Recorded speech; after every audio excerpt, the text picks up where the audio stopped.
Today on Pennsylvania Newsmakers, we're going to be talking about the Zika virus here in Pennsylvania, and specifically what the State Department of Health is providing to pregnant women free kits to help them fight the virus and the spread of it throughout the Commonwealth. Also, we'll be talking about one of the most vociferous scams out there. If you own a computer and you own a phone, this scam could be targeting you. That's today on Pennsylvania Newsmakers. Stay with us. This is Pennsylvania Newsmakers, a fast-paced, unrehearsed weekly discussion with and about the leaders who shape your world. And now, here's your host. And once again, welcome to Pennsylvania Newsmakers. I'm Brian Roche, sitting in as guest host today for Dr. Terry Madonna. As we tape this program today, it is the final day of the Republican National Convention in Cleveland. And of course, being the political junkie that he is, that's where we would expect to find Dr. Madonna today. So we're happy to sit in and guest host for him today. We'll be talking about the Zika virus today on the program.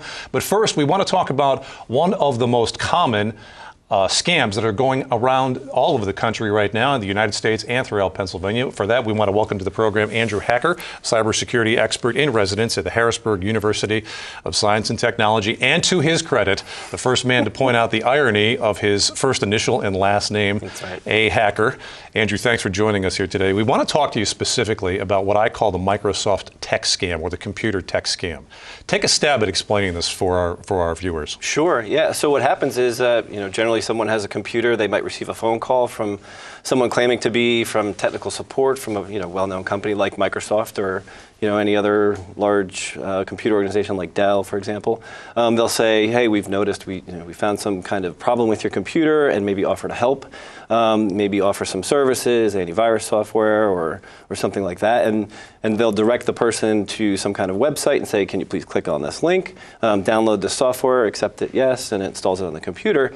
And generally that software could be malicious. In most cases probably is, where they can monitor that computer, they can control that computer remotely, maybe even get your bank account numbers. So yeah, it's a big scam and a big problem. There's a fear factor involved here. When people get this phone call, most people don't have a high level of computer knowledge, correct?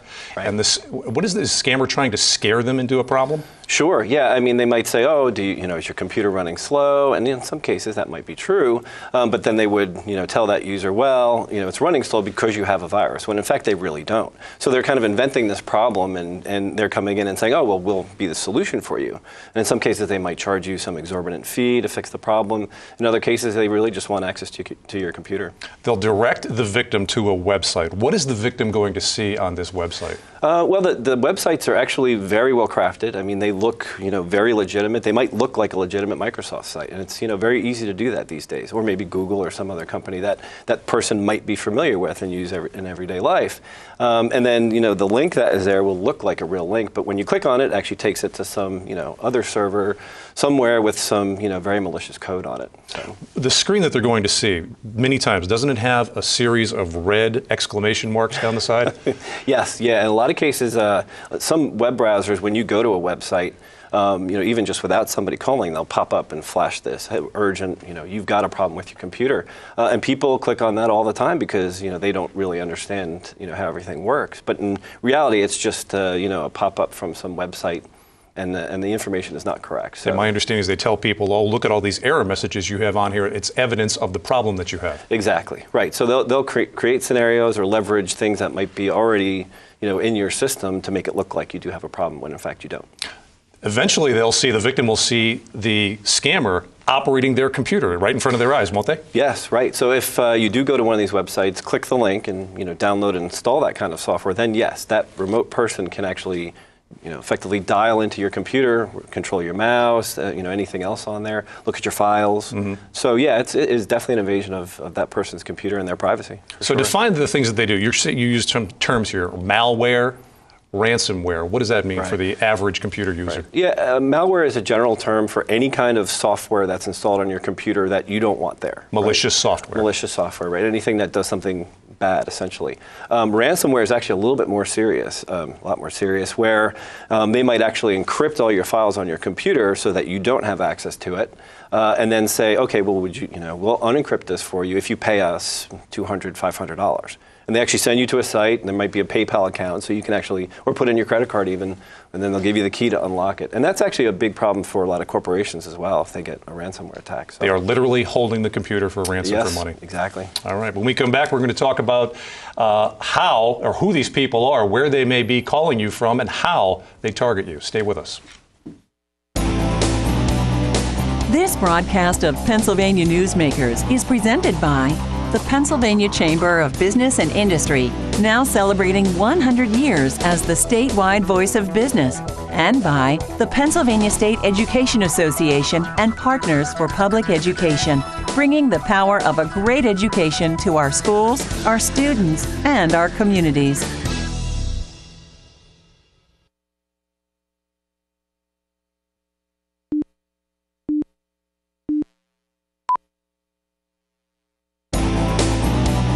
This broadcast of Pennsylvania Newsmakers is brought to you by the Pennsylvania Highway Information Association, the go-to source to learn about transportation projects and issues. Please visit pahighwayinfo.org. And by the Pennsylvania Manufacturers Association. Business in Pennsylvania is our business. And welcome back. We are talking about one of the most costly scams in the land right now. If you have a computer and a phone, you need to pay attention to this scam. We're talking with Andrew Hacker, the cybersecurity expert in residence at the Harrisburg University of Science and Technology. And Andrew, I've talked to so many people about this scam. A lot of people think they specifically are being targeted as an individual. Is that true? Right. Yeah, well, in most cases, they actually use what's called an auto dialer, which is basically a computer that runs through every phone number in the phone book. Area codes are very well known, so it's very easy for them to, pick a region and then just literally, dial through every number possible until they get somebody. So eventually it could be my turn to get this. Sure, of course. So they're not singling me out as an individual? Yeah, in most cases, no. Who are the people making the phone calls? Do we have an idea who they are? Yeah, I mean, in most cases, they're, from overseas, Eastern Europe, India, China. And in some cases, the people that are making the calls might even actually be told that they work for Microsoft when in fact they don't, and they're just pretending to be from Microsoft. And they use the Microsoft name to scare people, give their scam a little bit of legitimacy? Sure, and it's a most common company. A lot of people know that company, so they would respond. And I would imagine Microsoft doesn't like their name being used, so you're telling me they did a study on this particular scam? Correct. In 2011, Microsoft surveyed their customer base, and 11% of the people that they surveyed said that they had been exposed to this kind of scam. 22% of that group actually said that they had fallen for the scam, so they had done something that had been asked of them. And of that group, 79% said that they were actually negatively impacted by the scam itself. So whether it was financial damage or their computer running slow, and that's a fairly large number. And the average monetary damages was about $900. $900? Per incident, yeah, correct. See, I had always thought that people were paying $200, $100 to get their machine cleaned after this, but it can go as high as $900. Sure, yeah, and that would also include, if they were actually able to get any bank account information, maybe, siphon off some money. So I'm sure that's factored in. How do the scammers usually want the money sent to them? If it's, they actually perform a quote-unquote service, they might say, well, let's go to this website, and you can actually enter your credit card information directly, right on the site. So I'm sitting at home listening to this right now, and I have marginal computer knowledge. The next question I want to ask you is, how do I prevent this? How do I know when I'm getting this phone call that someone is trying to scam me, lock up my computer, and take $900 out of my wallet? Right. Well, and in the cybersecurity field, I mean, we operate on this principle of zero trust. So, we don't trust anybody or anything until they give us some reason to actually trust us. So, in the case of someone, calling my home, there's no reason I should trust that person, unless, for example, that I actually, initiated that phone call, called a service center or, called some technical service company. I wouldn't expect that anybody cold calling me at all would, be anything good for me. So I don't expect you to know a specific answer to this. People have been arrested for this or not?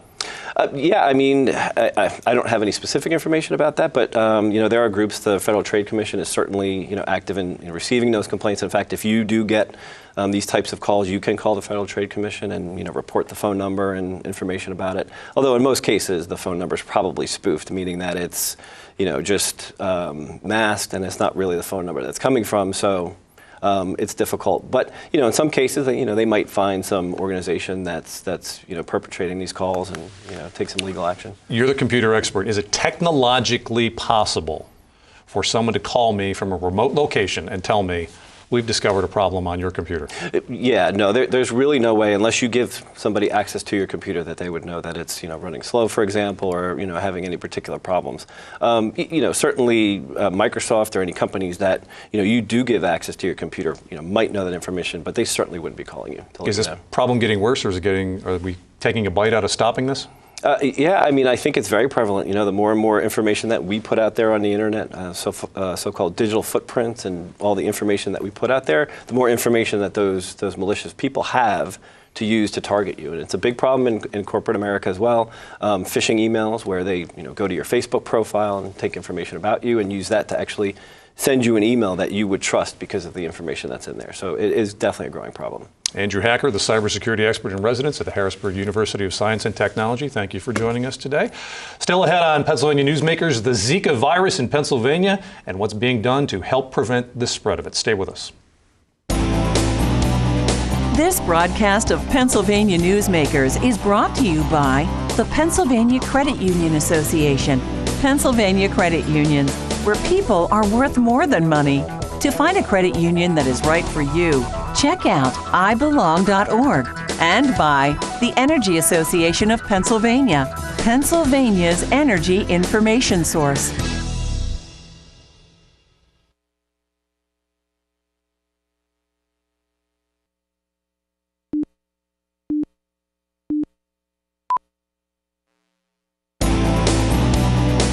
This broadcast of Pennsylvania Newsmakers is presented by the Hospital and Health System Association of Pennsylvania, working towards a healthy Pennsylvania, and by the Pennsylvania Coal Alliance, representing companies involved in America's most affordable, reliable energy source.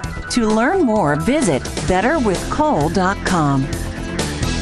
And welcome back to Pennsylvania Newsmakers. I'm your guest host, Brian Roche, sitting in today for Dr. Terry Madonna. And now we want to talk about the Zika virus in Pennsylvania. We want to welcome to the show Dr. Loren Robinson, the Deputy Secretary for Health Promotion and Disease Prevention with the State Department of Health. Doctor, thank you for joining us. I almost said in this intro, the Zika crisis.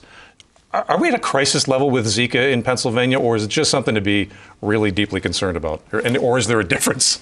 Brian, that's a great question. Thank you so much for having me here today. I think, to your point, really it's the latter. I think it's something that we should be concerned about, keep it on our radar, but we do not have a Zika crisis in Pennsylvania right now. How many people have been affected with Zika? I know there's been some stats coming out. Is it a couple hundred? So within our state, we have roughly about 49 people who have been infected with the Zika virus. Those are people who have traveled outside of the United States to one of the areas that is in a crisis situation or is very affected by the Zika virus. They were bitten by a mosquito there, came back, had some symptoms, and went to their doctors to be evaluated.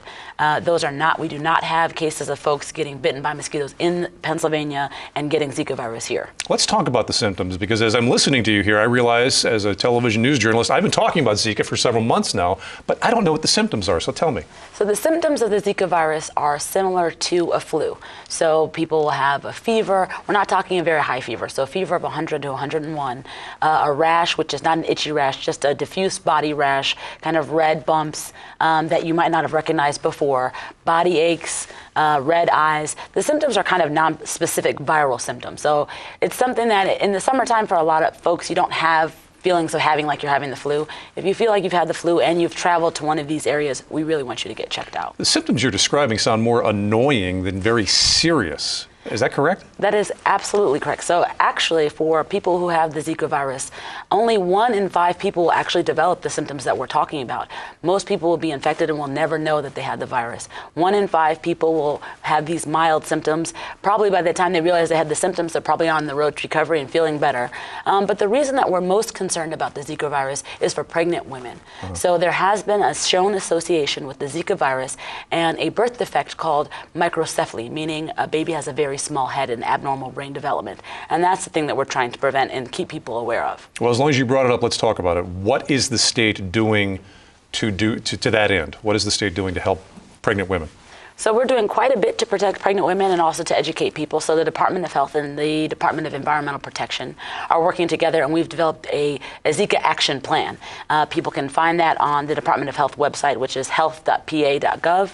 And you can find out all about the Zika virus in general, but also about the steps that we're taking currently. And if we do have more mosquitoes in Pennsylvania that do eventually transmit the virus, you can figure out what our plan is to attack. Right now, because we don't have any of that local transmission, what the Department of Health is doing is focusing on education, so letting people know what the Zika virus is, what they need to do to protect themselves from mosquitoes this summer. And then the Department of Environmental Protection is trapping for the mosquitoes that transmit the virus across the Commonwealth to see how many of these mosquitoes do we really see in the Commonwealth? Are we really at risk? Are these the mosquitoes that we should be concerned about? Well, coming up in just a few minutes, we're going to talk about specifically what the state is doing and what they're giving to pregnant women in the state. But what can I do to make sure that I don't become infected with the Zika virus? What steps can I take? So the first thing that I think is really important is that you want to try, if at all possible, to avoid travel to the endemic areas, meaning the Caribbean, South America, and Central America. Those are places that have a lot of mosquitoes, a lot of hot weather, and the virus is not quite under control in those regions yet. But they're such exotic locations. They are. But see, we have our own warm weather now, so you can stay right here in Pennsylvania and get plenty of heat and sun. But so the other things that folks can do is really just take steps to protect themselves against mosquitoes this summer. So we recommend, and the CDC recommends, that people use DEET as an insect repellent. That's the one that's been shown or clinically proven really to prevent mosquitoes from biting you. I know that we have a lot of folks who are much more into the organic alternative. For those folks, I would recommend that they look into or read in about lemon and eucalyptus oil, because they have some more naturopathic-based mosquito repellents. But really protecting yourself against mosquito bites is the main thing. For these mosquitoes in particular, it's important to empty out standing water around your house. So if we have a rainstorm tonight and there's a flower pot outside or a plastic jug, make sure you turn that over. These mosquitoes can breed or can lay their eggs in as little amount of water as in a bottle cap. Okay. So we really need to make sure that we don't have standing water around places that folks are going to be outside. All right, still ahead, we're going to talk about exactly what the state is doing. There's some free kits that they're providing for pregnant women throughout the state to help prevent the spread of Zika. That's still ahead. Stay with us. This broadcast of Pennsylvania Newsmakers is brought to you by the Pennsylvania Medical Society. Inspired physicians committed to the good health of Pennsylvanians and the advancement of the practice of medicine. And by the Pennsylvania Healthcare Association, advancing quality, improving lives.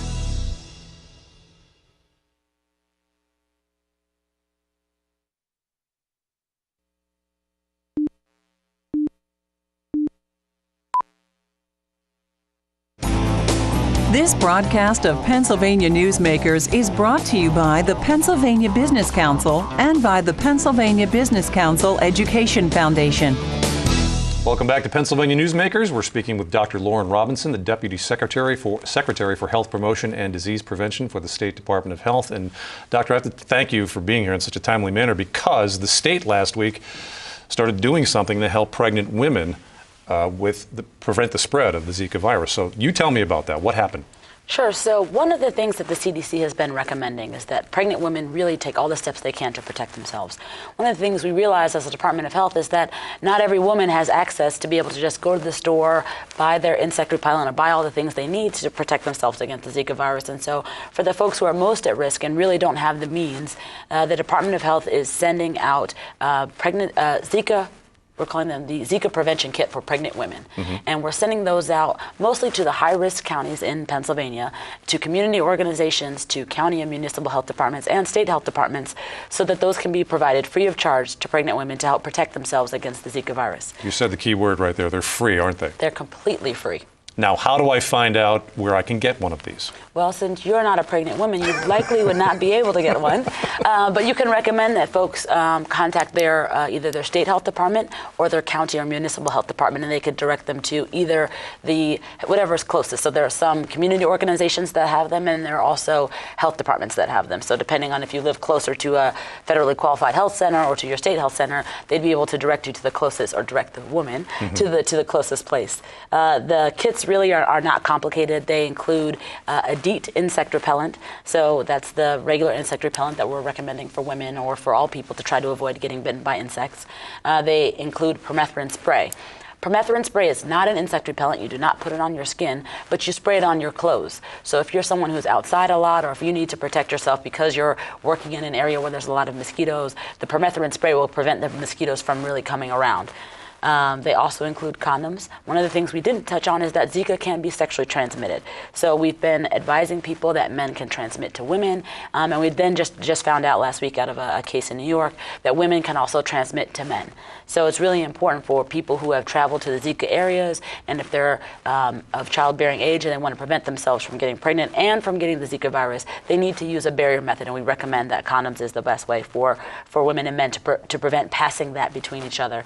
And then the last piece of that Zika kit is the standing water mosquito larvicide tablet. So if you have a large bunch of water or a pond or something in your area that's not able to be drained, and you notice that there's a lot of mosquitoes over there, you can drop these tablets in there, and then that will kill all the mosquito larvae that are breeding there. You just mentioned how it seems that every few weeks we're discovering a new way that the Zika virus can be spread. You just mentioned the case in New York. As a healthcare professional, is that a little concerning that every few weeks there's a new twist here? I think this is likely common for what we call an emerging infectious disease. So Zika has been around since 1947, but in the Western Hemisphere and in the United States, this is something new for us. And so we're really studying the virus and learning more about it. But I don't think it's been as intensely studied because it wasn't something that we were as concerned about in the past. I think, as we continue to study the virus, we'll continue to learn more. I anticipate there'll be a lot of things that we learn in the coming weeks to months. And so I think it's important for folks to stay up to date.